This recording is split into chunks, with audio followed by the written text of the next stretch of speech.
When the internet first started out, it didn't have much practical use for the average person.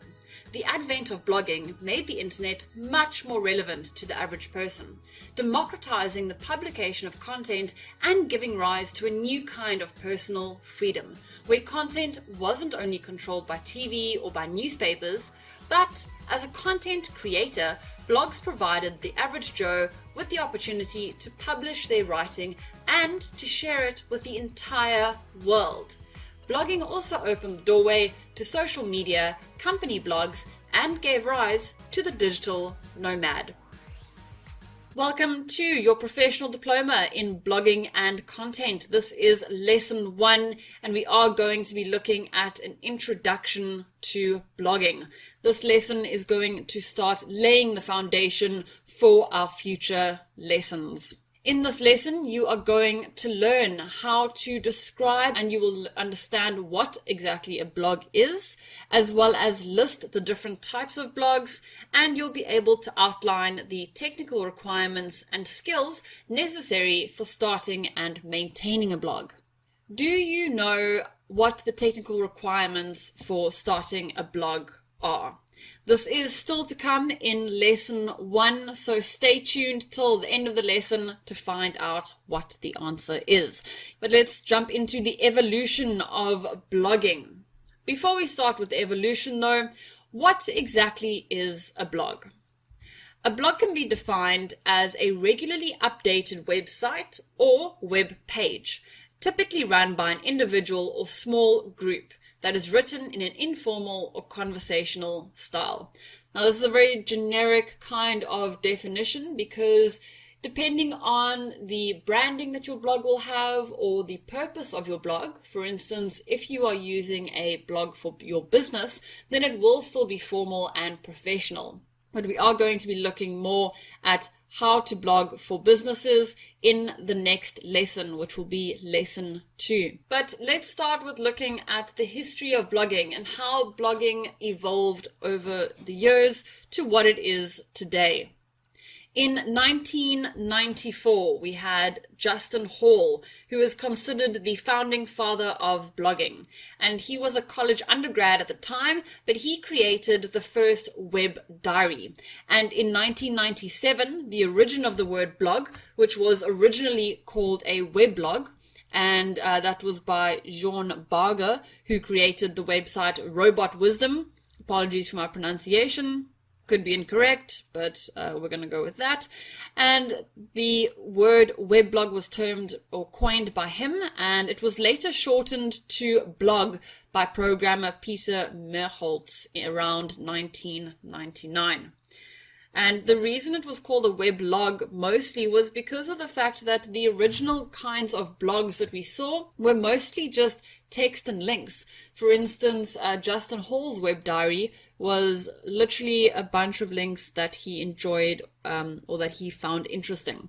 But as we know, blogs have come so much further today. And in 1998 was really where the game changer happened because Open Diary was launched. And this platform provided a space for users to communicate as well as comment, which means that this was the first two-way communication that was provided. And it probably laid the foundation for what we know today as social media. Moving on into 1999, we had increased blogging opportunities. Blogger and LiveJournal were launched, and that provided so many more platforms for bloggers to be able to publish their content on. Moving into the 2000s, in 2002, we saw a lot of stuff happening from freedom of expression, the increase of mommy bloggers, as well as monetization of blogs. So in this year, Heather B. Armstrong was fired for writing about her colleagues on her personal blog, and this then became a issue of freedom of expression versus defamation online. So it was the first encounter that we had to kind of consider what the rules are around this, as well as mommy bloggers. Of course, this is stereotypical because today, of course, we have parenting blogs and we have fathers who blog too. But the parenting blogs really became popular in the 2000s with mommy bloggers who started taking over the blogging scene. And this continued for over a decade. This was also the year that blog ads were launched by Pressflex LLC, as well as Google, who debuted their AdSense. And we're going to be learning a lot more about AdSense when we get to Module 3. In 2003, we saw the rise of additional blogging platforms. WordPress as well as Typepad were both launched in this year, and WordPress now powers 1/3 of all the websites worldwide. And in 2004, the word blog was declared the word of the year by Merriam-Webster. Moving on to 2005 and into 2006, we saw the rise of the video star and we saw some blurry lines starting to occur. So it did actually start more towards 2004 when videographer Steve Garfield began posting short clips to his personal internet site, and he declared it the year of the video blog. But it didn't really pick up in 2004.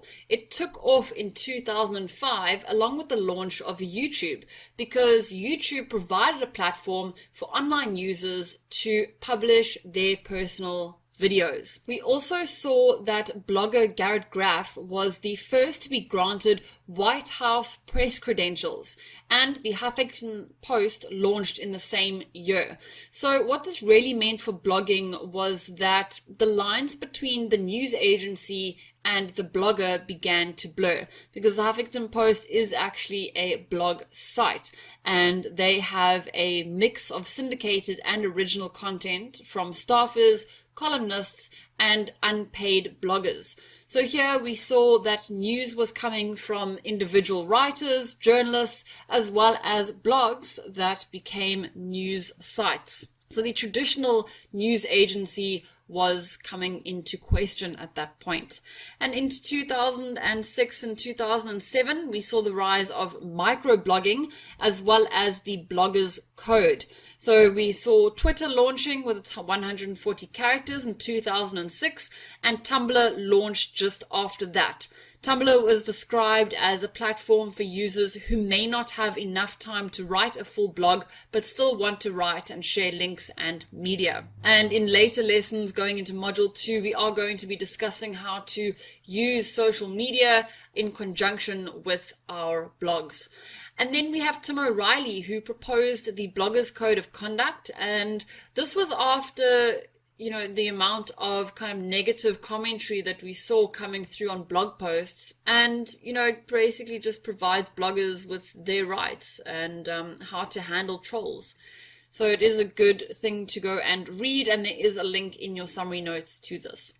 And then moving into 2008 and into 2011, there was a bit of a blogging slump. Not much was really happening during this time period in terms of blogging advancement. The White House launched their own blog. The film Julie and Julia premiered, which showcased the success of a food blogger whose online work became a book. And this is just interesting because it was the first ever pop culture reference to the professional success of bloggers. And I think that the most noteworthy event was Google's release of their Panda algorithm. And this affected websites that had thin content, as well as those websites that had less inbound links, and they appeared lower in search engine results pages. And this had a really, really big impact, particularly on bloggers. A fun fact, just looking at the pop culture reference to the success of bloggers, in 2010, 11% of bloggers reported earning their primary income from blogging. So there wasn't really a huge time period over which blogs kind of started as a personal web diary to the time that they became monetized. Moving into 2012, this was the starting point of decentralized content. We had platforms such as Medium coming through, which allows users to write and publish original content, but they can also share their own already published content from another platform. The difference between this and a social media network is that the full body of work can be published on Medium, whereas if you're looking at a traditional social media platform, only some of that content is published. And this directs you off of the site to read the full piece. LinkedIn's influencer program was also introduced in 2012, and this recruited notable business figures as guest bloggers for the platform. And in 2014, it became open to all members. So there you can see how a social media channel is using the power of guest bloggers, which we are going to be learning a lot more about in Module 2, which will be really exciting. And then we have 2016, which was really where the last kind of notable development in blogging happened. And this is where WordPress announced the new domain for blogs, which was using the .blog. And in terms of kind of the features and functionality of blogs, that hasn't really changed much since the last kind of blogging developments. It's just the way that we utilize blogs and more as a tool, either to make money off of our blog or to promote our business. But we're going to be learning a lot more about blogging in the module to come. Did you know that there are 500 million blogs on the internet today? And that is really a lot of competition that we're seeing online. So this entire course is going to teach you how to make your blog a success and how to stand out amongst the 500 million other blogs on the internet. Still coming up in this lesson, we are going to be learning about the different types of blogs that we see online and the most popular ones that users follow, as well as what you need in order to set up your blog. Let's take a look at the types of blogs that we see online. There are so many types of blog topics, as well as interests and audiences out there, and we are going to explore some of the most popular types of blogs that we see online today. But first, I want to find out from you, why is it that you want to start a blog? Do you have a passion that you want to write about? Are you trying to become a professional blogger? Are you trying to learn more to improve your content marketing? Or are you managing a company blog and you need more information or to upskill for this? Let's take a look at some of the blogs that we see online today. So we have fashion blogs, and this is one of the most popular blogs, and mostly because it has a big industry with a global audience. There are also events that you can attend with fashion and that you can write about and report back on. You also sometimes get special perks, like maybe fashion brands will send you clothes to try on and take pictures of. So there's a lot of content that you could create, as well as getting merchandise and getting business deals. So some fashion industries might then pay you to promote their business within your blog and also to host products on that blog.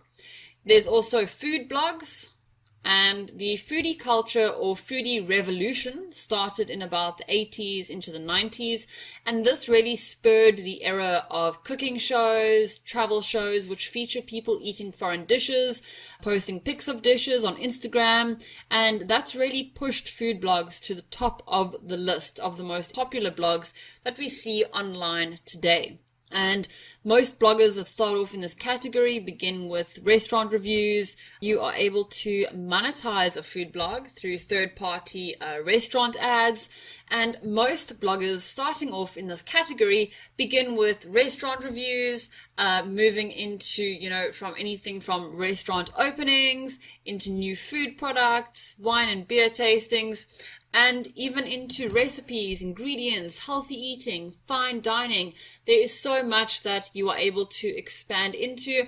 But of course, we do want to focus ultimately on writing within a niche. There are also travel blogs. So many travel blogs online, and these mostly cover travel tips all the way to advice, as well as destination reviews, destination guides, and even restaurants and accommodation and the attractions that are there in similar locations.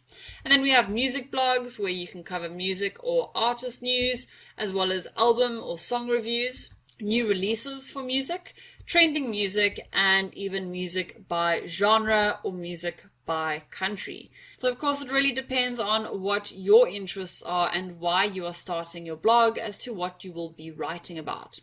Then we have lifestyle blogs, and this covers anything from culture to art. It can be news and even politics, as well as beauty and style, even to interior. So lifestyle is a kind of generic term for a blog that covers a lot of topics, and we need to really just look at defining our blogs into what kind of category we'd like to define it as. Then we have fitness blogs, and these could cover diet advice, workout routines, techniques, as well as supplements. We also have do-it-yourself blogs, and here we can learn about arts and crafts. You cover renovations and construction, from woodwork to metalwork, DIY tips and tricks, as well as DIY hacks. Then we have sports blogs, of course. Sports blogs are very popular online today. We have sports news, either game schedules, results, team sports stars, or team features. You also get finance blogs. These include tips on money management, investing, saving advice, as well as stock markets. And finally, we have political blogs, which could cover political news, analysis of news, and current affairs, as well as opinion pieces. We spoke about the mommy blogs, which we'll now refer to as parenting blogs, at the beginning when we looked at the history. But I think that parenting blogs have really evolved today. You know, they provide a lot of parenting advice, and this is particularly helpful for new parents. They also provide, maybe child-friendly activities, food or nutrition guidance, and I think this is quite important, especially in today's world, where it's so easy and a lot of the times cheaper to buy fast food or takeout. And then, of course, there's also ways to educate your children, or how you can help with your child's education, as well as other parenting advice that would be useful. And then we have business blogs. Now, this can go two ways. So we could have a blog for our business, but we can also have a professional blog that is about business or gives business advice, or industry-related news and insights, maybe on a specific industry, as well as business advice. And then, of course, we have product or service information, particularly relating to business blogs, as well as specific business announcements.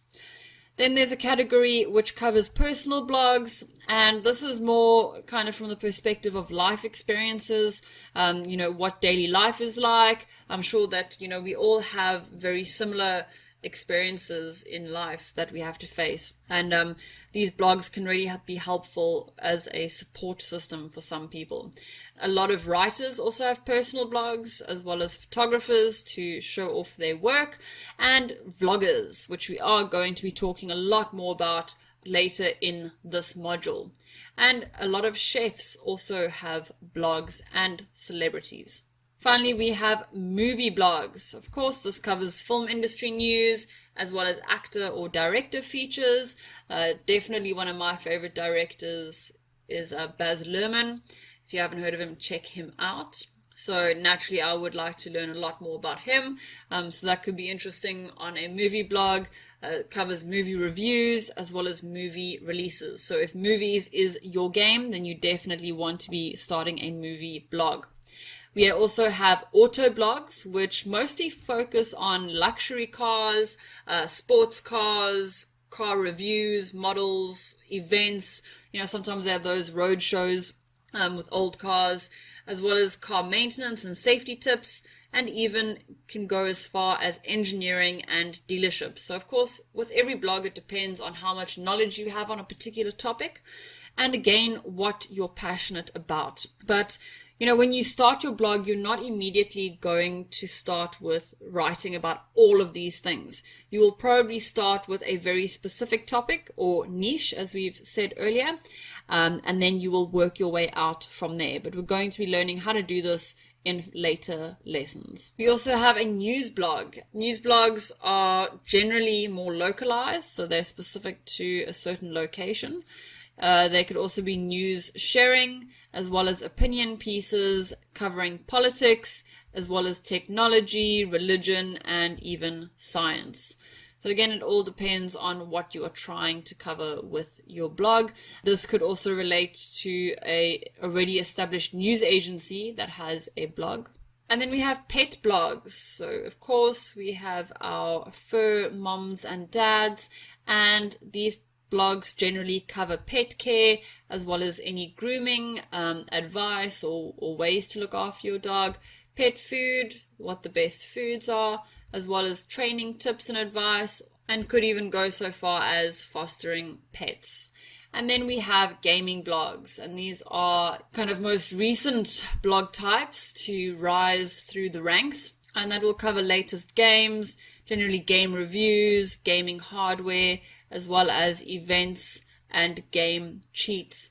Coming up in lesson 2, you are going to be learning all about using a blog for purely business purposes. Why do you want to do this, and what are the benefits for your business?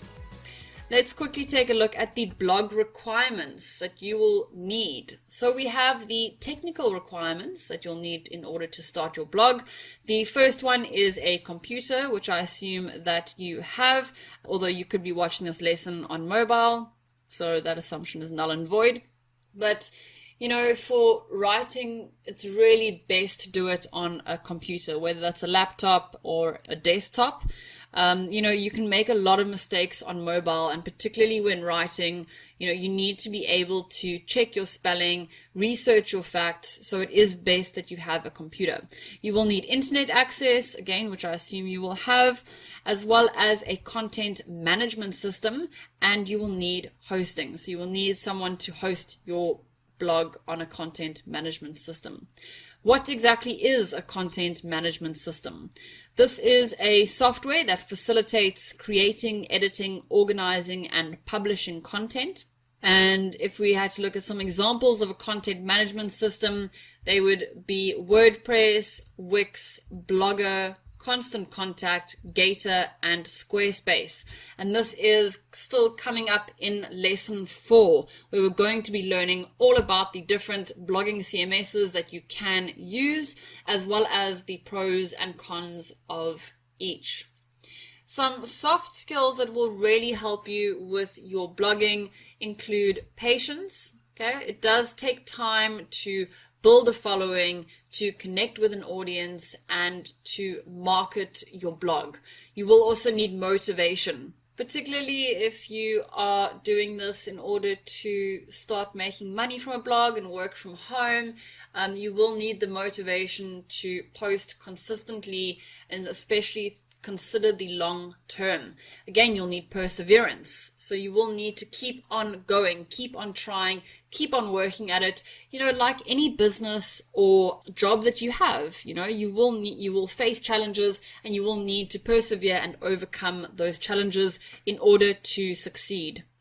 And then we want communication skills. So you need to know how to communicate through your writing in order to either help people or to entertain people, or whatever the focus of your blog is. You will need to be able to efficiently communicate with your audience.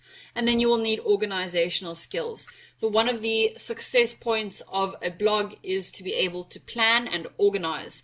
You need to plan what you're creating and organize when you are posting it and what tools you will use in order to achieve success. Some of the hard skills that you will learn will be computer literacy, as well as research, writing, search engine optimization, and marketing. And the majority of these we are going to be learning throughout this course. I have a challenge for you for this lesson. I would like you to find some blogs on the same topic that you are interested in and identify what you like and what you don't like about it. Consider the writing style, as well as the look and feel of the blog, types of topics they're covering, and just have a look at what you think you enjoy and what you don't. You can even look at the layout and the way that the blog is set up and see if you can identify ways in which they are making money through their blog. Thank you so much for attending this lesson. So in this lesson, we learned about what a blog is, as well as the various types of blogs that we find online, the technical requirements, as well as skills needed to create a successful blog online. In the next lesson, we are going to be learning about blogging specifically for business.